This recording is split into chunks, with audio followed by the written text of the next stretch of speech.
Si je perdais toute mon audience demain, je sais que je pourrais reconstruire un business de formation en ligne à 6 chiffres, même avec 0 follower. Soyons clairs, c'est pas de la magie, j'utiliserai simplement un système qui repose sur 3 piliers contre-intuitifs que j'ai décidé de partager aujourd'hui avec toi dans cette vidéo. Ce système, je l'utilise depuis 2016 pour vendre des programmes dans des domaines qui vont du marketing au développement personnel, et c'est celui que mes clients utilisent aussi pour faire des ventes dès leur premier jour de lancement. Et le troisième pilier de ce système, c'est celui qui va te permettre de continuer à vendre même quand les algorithmes décident de t'ignorer. S'il y a autant de personnes qui galèrent à vendre leur formation en ligne, c'est parce qu'elles confondent deux choses essentielles qui font qu'elles restent bloquées, souvent pendant des années, à créer du contenu dans le vide. C'est exactement ce qu'on va pouvoir résoudre avec le système que je vais te révéler dans cette vidéo. Pour que tu puisses l'intégrer immédiatement dans ton propre business, j'ai préparé un workbook étape par étape que tu peux télécharger gratuitement avec le lien qui s'affiche sur l'écran et en haut de la description. Quand on n'a pas d'audience et qu'on veut vendre une formation en ligne, le premier réflexe généralement, c'est de commencer à poster sur les réseaux sociaux. On publie chaque semaine, on attend que ça décolle et on se dit qu'un jour, on aura assez d'abonnés pour trouver des clients. Le problème, c'est que ce jour-là, en fait, il arrive jamais. Parce qu'au début, tu te dis que tu vendras quand tu auras 1000 abonnés. Quand tu arrives à 1000, tu te dis qu'à 5000, tu seras plus crédible et donc que les ventes, elles vont se débloquer à ce moment-là.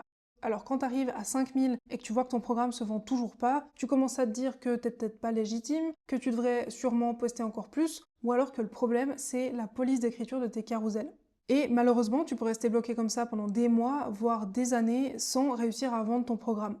Le vrai problème, c'est pas que tu manques de légitimité, c'est juste que la plupart des conseils que tu trouves sur internet, ils te montrent comment attirer des abonnés et pas comment attirer des clients. Sauf que c'est deux choses complètement différentes. Des abonnés, c'est un groupe de personnes qui te suivent parce qu'elles apprécient ton contenu. C'est le genre de personnes qui like, qui commentent et qui partagent.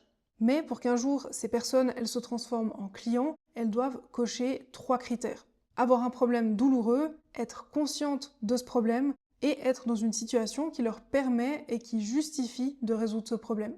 Ça change complètement la stratégie avec laquelle tu vas créer du contenu. Parce que si ton objectif c'est de construire une audience, tu vas créer du contenu pour attirer un maximum de personnes, pour faire des vues et pour nourrir l'algorithme. Mais si ton objectif c'est trouver des clients, eh ben tu vas faire exactement l'inverse. Tu vas créer du contenu spécifique pour un profil spécifique avec un problème spécifique. Ton objectif, ça va pas être d'attirer tout le monde, mais au contraire de filtrer l'audience pour attirer uniquement les personnes qui correspondent au profil des gens que tu peux et que tu veux aider avec ton offre. En réalité, le seul cas où tu aurais réellement besoin d'une grande audience pour générer un vrai revenu avec ta formation en ligne, c'est si tu proposes une formation pas chère, entre 100 et 500 euros. Avec une formation à 100 euros, tu as besoin de 1000 clients pour générer 100 000 euros sur l'année, donc par mois, ça te fait environ 84 clients à trouver. Là, oui, tu vas avoir besoin d'une grande audience, de beaucoup de trafic et aussi d'un bon stock de patience. Mais imaginons qu'au lieu de vendre une formation en ligne à 100 euros, tu décides de créer un programme à 2000 euros. Pour faire 10 cas par mois, tu n'as plus besoin de trouver des clients par dizaines, tu as juste besoin de trouver 5 personnes avec le bon profil. Donc le problème, c'est pas que ton audience est pas assez grande, c'est que le modèle que tu as choisi, il t'oblige à avoir une grande audience. Si tu veux construire un business simple et léger qui te permet de bien vivre de ton expertise sans passer tes journées à poster, une offre à étiquette à plus de 1000 euros, c'est clairement ton meilleur levier. Mais attention, vendre à étiquette, ça veut pas juste dire ajouter un zéro à ton tarif. Pour vendre une offre premium, tu dois commencer par résoudre un problème qui justifie ce tarif. Un problème qui a un coût lié au temps, à l'argent, à la santé, aux opportunités ou alors à la qualité de vie de ta cible. Ensuite, tu dois chercher à augmenter la valeur perçue de ton offre. Pour ça, tu vas faire en sorte de proposer le chemin qui semble le plus court, le plus agréable et le plus sûr pour atteindre la transformation que tu proposes avec ton offre. La troisième chose à faire, c'est rendre ton offre évidente pour les bonnes personnes. Et pour ça, tu dois souvent aller plus loin que juste trouver ta niche. Parce qu'avoir une niche, en fait, ça garantit pas que ton message il est suffisamment précis pour attirer les bonnes personnes. Nella, une de mes clientes, elle pensait être hyper au clair sur sa cible, elle avait déjà une niche, les nail tech qui veulent développer leur activité. Sur le papier, ça paraissait suffisamment précis et pourtant elle attirait beaucoup de personnes qui étaient finalement pas vraiment adaptées à son offre, malgré le fait qu'elle avait déjà une niche. Ça montre que souvent le problème, c'est pas la niche ou le manque de niche, mais c'est le message. Dans le cas de Nella, son message parlait encore à un marché qui était en fait beaucoup trop large. En travaillant sur son positionnement, on s'est rendu compte que les meilleures clientes pour son offre, elles avaient un profil beaucoup plus spécifique, elles avaient déjà une clientèle régulière, plusieurs années d'expérience et elles avaient atteint un plafond dans leur activité. À partir du moment où on a retravaillé son message pour refléter beaucoup plus précisément le profil de cliente qu'elle voulait réellement attirer, son offre elle est devenue beaucoup plus facile à vendre parce que les bonnes personnes se reconnaissaient immédiatement dans le contenu. Donc, avant de créer du contenu, demande-toi si ton sujet cible des personnes qui ont un problème douloureux, qui en sont conscientes et qui ont les moyens d'y remédier maintenant. Si c'est le cas, tu as une longueur d'avance sur 90% des créateurs. Maintenant, tu peux avoir la meilleure offre du monde si tu la montres à des personnes qui scrollent entre une vidéo de chien, une polémique LinkedIn et une recette de pâtes protéinées. Ce sera compliqué pour toi de trouver des clients. Donc, si tu veux prendre un raccourci pour vendre ta formation en ligne, le sujet, c'est pas seulement de créer du contenu. C'est de créer du contenu là où les gens sont déjà en train de chercher une solution. Et même si aujourd'hui Instagram ou TikTok sont aussi de plus en plus utilisés comme des moteurs de recherche, YouTube, ça reste à ma connaissance un des meilleurs canaux pour vendre une offre premium. Parce qu'il te permet pas seulement d'être trouvé, mais aussi de garder l'attention assez longtemps pour créer de la confiance. Je sais que quand je parle de YouTube, il y a peut-être une partie de toi qui se dit « Oui, mais YouTube, c'est long, il faut être régulier, il faut avoir du matériel, il faut savoir monter ». En fait, YouTube, ça semble demander plus d'efforts que les autres plateformes, mais la grande différence, c'est qu'une seule vidéo YouTube stratégique, elle peut te ramener des prospects et des clients pendant des mois, voire des années, même si tu décides de plus rien publier après. Alors que sur des réseaux sociaux plus traditionnels, comme par exemple Instagram, Facebook ou LinkedIn, tu dois sans arrêt produire du nouveau contenu si tu veux rester un minimum visible. L'autre chose qui est très intéressante avec YouTube, c'est que ça fonctionne vraiment comme un moteur de recherche. Sur Instagram ou TikTok, la plupart du temps, tu essayes d'apparaître devant quelqu'un qui n'a rien demandé. La personne scrolle, elle tombe sur ton contenu, peut-être qu'elle va s'arrêter et lâcher un like, mais à la base, elle n'était pas forcément là dans l'optique de chercher activement quelque chose. Alors que sur YouTube, souvent, la personne qui arrive sur ton contenu, c'est parce qu'elle a tapé un sujet spécifique dans la barre de recherche. Et si ta vidéo répond à ce que cette personne cherche, elle te découvre au moment où elle est déjà en train de réfléchir à son problème. Donc, ce qui est puissant, c'est que tu vas pouvoir te mettre devant des personnes qui ont déjà une intention. Et plus ta vidéo est alignée avec ce que ton client idéal recherche, plus les bonnes personnes vont la regarder et plus YouTube va comprendre à qui il doit la montrer. C'est cette mécanique qui te permet de générer des revenus intéressants, même avec une toute petite audience.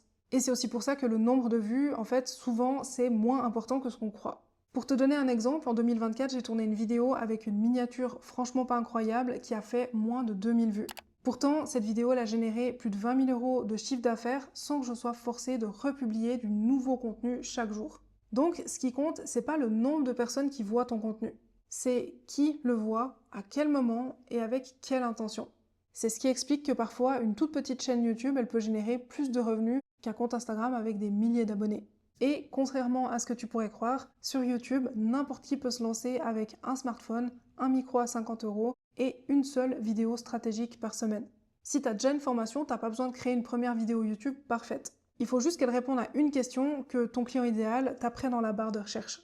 À l'intérieur du workbook que j'ai préparé pour cette vidéo, il y a une section entière qui est dédiée à YouTube. Le lien est sur l'écran et en haut de la description. Maintenant, il reste quand même un dernier problème.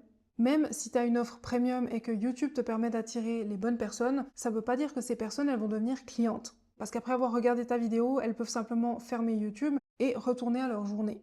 Donc ton objectif, c'est pas juste d'obtenir l'attention des bonnes personnes, c'est de faire en sorte de pouvoir garder le contact avec elles. Et c'est exactement le rôle du lead magnet. Si tu sais pas déjà ce que c'est, un lead magnet, c'est une ressource gratuite que tu offres en échange d'une adresse email. Ça peut être une checklist, un guide, un template ou n'importe quelle ressource qui aide ton prospect à obtenir un premier résultat. À partir du moment où une personne rejoint ta liste email, c'est plus l'algorithme qui va décider quand est-ce qu'elle va voir tes contenus. C'est toi qui vas pouvoir choisir quel contenu lui montrer et à quel moment. C'est ce qui explique que le vrai actif dans ton business, c'est pas ton nombre d'abonnés, ton nombre de vues ou même ta chaîne YouTube. Ton vrai actif, c'est ta liste email. Une personne qui te suit sur les réseaux sociaux, en fait, elle appartient toujours à la plateforme. Une personne qui rejoint ta liste email, elle rejoint ton écosystème. Tu peux continuer à communiquer avec elle, lui apporter de la valeur, répondre à ses objections et lui présenter ton offre au moment où elle est prête à passer à l'action. C'est ce qui permet de transformer un seul viewer sur YouTube en prospect et en client. Et une fois que ce système est en place, bien sûr, tu peux continuer à utiliser Instagram, LinkedIn, TikTok ou les autres plateformes si tu aimes créer du contenu régulièrement dessus et si ça t'apporte des résultats. Mais la différence, c'est qu'avec ce système, c'est plus une obligation. Parce qu'au lieu d'être le cœur de ta stratégie, en fait, ces plateformes, elles deviennent des amplificateurs. Tu peux reprendre les meilleures idées de tes vidéos YouTube, les transformer en contenu court, augmenter leur portée et renvoyer les personnes intéressées vers un contenu long qui crée beaucoup plus de confiance qu'un contenu court.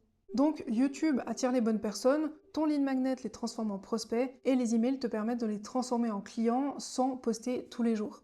Avec ce système, ton audience, elle peut grandir en conséquence de tes actions, mais c'est plus la condition de départ. Tu peux commencer à vendre dès le premier jour sans attendre d'avoir 10 000 abonnés. Donc, si tu veux générer 100 000 € par an ou plus avec ta formation en ligne sans audience, t'as pas besoin de poster plus, d'être partout ou d'attendre que l'algorithme te choisisse. Tu as besoin d'une offre premium qui correspond à un profil précis, YouTube pour que ces personnes te trouvent au moment où elles cherchent déjà une solution, et un système qui transforme cette attention en relation puis en client.